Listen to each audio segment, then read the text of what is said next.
Have you ever wondered what living your true, authentic life would be like? And doing so fearlessly, undeniably, and unapologetically. Is such a way of life even possible? My answer is yes, it is. Welcome to my podcast, From Fearful to Fierce. My name is Sarah Udoh-Grossfurthner, and I will be using this space to share simple, easy to implement tips on how to become the best version of yourself by living authentically, unapologetically, undeniably, and fearlessly. From Fearful to Fierce is based on my FFTF trilogy, which is available on Amazon, by the way. A series on the importance of knowing, accepting, and loving one's self. So, whether you are struggling with imposter syndrome, self doubt, or just looking to level up your confidence again, this podcast has got you covered. So, get ready to take on the world one fearless step at a time as this podcast unravels and tackles some of the issues that prevents us from becoming the best version of ourselves. Once again, I'm your host, Sarah Udoh-Grossfurthner. So the topic of today is preparation precedes exploits. Let me begin with a story again. You all know by now that my episodes, I always start my episodes with stories. It's nothing new. Anyway, some years back, I'm a writer, as a lot of you also know by now. And some years back, I decided that I was going to start a podcast. Anyway, halfway through preparing, I came a bit stuck. I became a bit stuck, and I just could not seem to move forward. And so, what did I do? Again, lots of you out there know by now that I'm a believer, and I started to pray. And as I prayed, I had an inspiration. I thought at that time was completely away from the podcast that I wanted to do, because the podcast details just wouldn't flow. I put that aside and decided, okay, let me flow with this idea that to write a series of tips on how to become the best version of oneself. And of course, even when I started, I didn't even know where that one was going to take me. But because the instigation was so strong in my spirit, I just allowed, to cut a long story short, in less than 6 months, the inspiration began in February, and by April, or rather by November, I had a trilogy. That's basically 3 books written, well edited, published, out on 3 of them, actually. Actually, the entire 3, I was going to say 2, the entire 3 presented. Now, after the presentation of this work, I was expecting, like they say back in Nigeria, I was expecting to just blow. So I was expecting this to just flow and become a reality. Well, a reality in the sense of becoming a success. But it didn't happen. And when it did not happen, I became despondent. I wanted it to birth something amazing, and it didn't happen. And because it didn't happen immediately, I was sad. And I began to question myself, of course, or question what I'd felt in my spirit. When I prayed, was that really a prayer answered? Or was it just my imagination? But then again, I asked myself, if it was an imagination, why was I able to write the book, and why did it flow? I wrote 3 books in the space of 6 months and published them. So, and this was something that I'd never done before in all of my writing years. And I started in 2008. And by 2009, I had an article published in Time magazine. Had I really heard from from God in a sense, or was my mind playing tricks on me? So these were the thoughts in my mind a year later when I heard a sermon by a pastor I have very great respect for. And what he essentially said in that sermon was that most people like to do exploits. We like to make impacts. I mean, we all say it all the time. I would like to impact the world.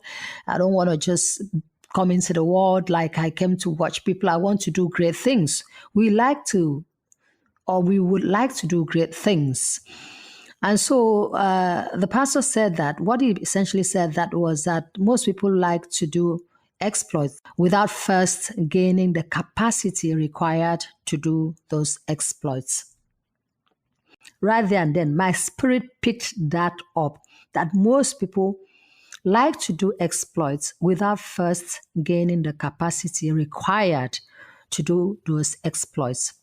Do you know how someone says something that he or she doesn't even have idea means anything to you? Their words just power the electricity of your ideas or thoughts. And that was exactly what happened when I listened to that pastor. Before I knew what was happening, the phrase preparation precedes exploits dropped into my spirit. And right there and then I knew it had come to me to gain understanding regarding what I was assuming was a sort of like failure of the FFTF trilogy. Not only that, but there was also this understanding that the FFTF trilogy was just for capacity building, that the podcast was going to actually be the actual maybe exploits, if you will, or activator, if you will, or the main, as we like to say it in Nigerian pidgin. When you're working your purpose, it is interesting how a few seemingly random things can sort of like come together to create or make clear the road to the journey of your purpose. I did not know at the time of writing or publication of the FFT trilogy that it was going to lead into the podcast that I had abandoned. At a certain point, I'd learned to just let go of the podcast. I think it wasn't going to become a reality. But the thing that I did know was that the promises of God never fail. Like I say, I'm a believer. And although it was a tough and difficult season, that knowledge was actually quite enough for me. And that was actually what gave me the courage to just let go and focus on what I thought was my new project, the FFTF, writing the FFTF trilogy. There's something about building that we all know, every one of us understands. And that is, for you to build, you need to have a proper foundation. What the FFTF turned out to become was the foundation for my podcast. Because when I picked up the podcast a year later, I realized that the FFTF was going to become the foundation of my podcast. And when I began again to record the podcast, that was exactly what happened. Every piece that I put into the FFTF trilogy became like lightning bulbs for this new podcast, for this the renewal of my podcast. Suddenly, I did not have to guess what I wanted to write or what I wanted to record. Excuse me. I did not have to guess the topic I wanted to touch on. I did not have to feel as though I was rumbling around in the dark.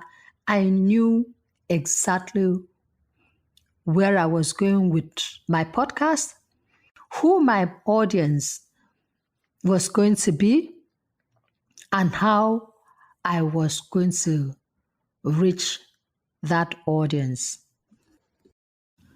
And this clarity only came about because of the FFTF trilogy. Something I thought was not achieving the purpose or the outcome that I wished for, that I dreamed of. So what's the point I'm trying to make with this particular episode is that oftentimes we want the exploits without the preparation.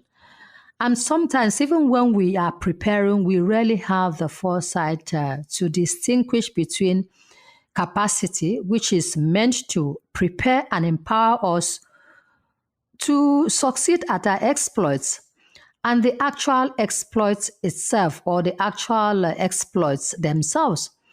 And because of that, we often rush after the exploit or exploits without appreciating the skills, the capacity we have garnered along the way.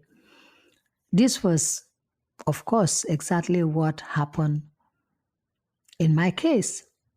I wanted so much to have my podcast, and it didn't work. I thought it was pointless, pushed it aside, and embarked on the FFTF trilogy, got it done, published it. It didn't achieve what I wanted it to achieve, and also thought that one was also pointless. And then I had the epiphany, and I picked up both the FFTF and the podcast I had abandoned. And all of a sudden, I had the full picture. See, the shame of not the shame of running after exploits without first preparing, or without acknowledging or understanding the preparation, or understanding that preparation precedes exploit, is that if you don't prepare, you cannot succeed. It is a little bit like wanting to be given command of an army without first understanding what it means to be a soldier, which is why some amazing projects often fail. They don't fail because they were not amazing. They failed because we wanted, or oftentimes the people who birthed this project, they wanted the exploits without investing or even acknowledging or appreciating the preparation necessary for those exploits. The simple fact is, no one can win a war without understanding the dynamics of what it takes to win a war. In the same vein, no one can succeed or make exploits without first understanding the capacities or the skills necessary to make those exploits a reality. An essential part of the dynamics of a command, or being a command of an army, is understanding what it means to be a soldier in the first place. If you don't understand what it means to be a soldier, how can you command, or how can you be a commander of a battalion of soldiers? That's what I wanted to share today, that preparation precedes exploits. And my question to you at the end is, what projects are you working on today? If you are called upon to do so, would you be able to clearly distinguish which parts of your projects are capacity, or are the capacity building parts, and which the exploits part? Once again, preparation precedes exploit. Thank you for tuning in. Once again, this is From Fearful to Fierce, by Sarah Udoh-Grossfurthner. Until next time, keep striving to become the best version of yourself. Live intentionally, be unapologetic, be bold, be fearless.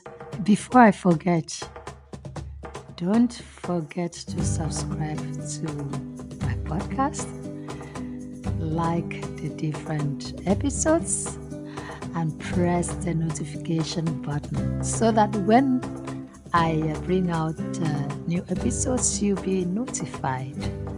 Thank you very much. Until next time.